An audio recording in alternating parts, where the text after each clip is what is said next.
Hi everyone, and welcome back to our channel. In today's video, we're going to take a look at the Employee Documents Management's Odoo module developed by OpenInside.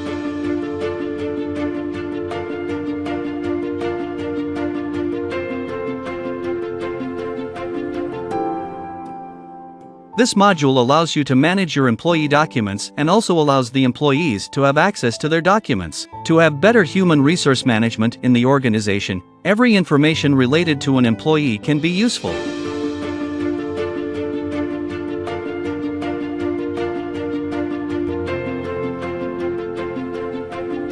So, the employee's documents with such necessary information must be saved and used accordingly. Employee Documents Management is a practical module that allows you to store and manage the employee-associated documents like certificates, appraisal reports, passports, licenses, etc.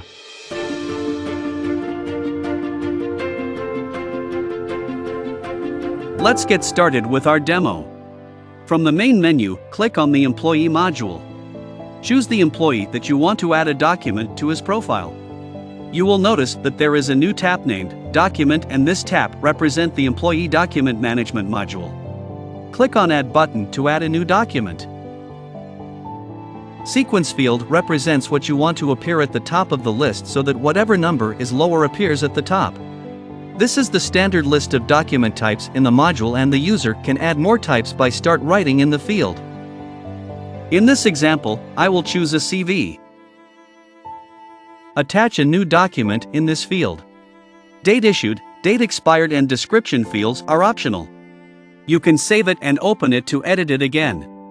And you can also remove the document.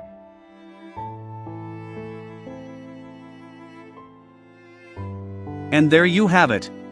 You've reached the end of our tutorial on the Employee Documents Management's module developed by OpenInside.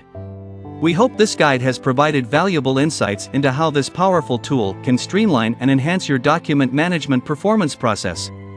If you enjoyed this video and want to explore more of OpenInside's Odoo module tutorials, be sure to subscribe to our channel and hit the notification bell to stay updated. Thank you, and see you in our next video.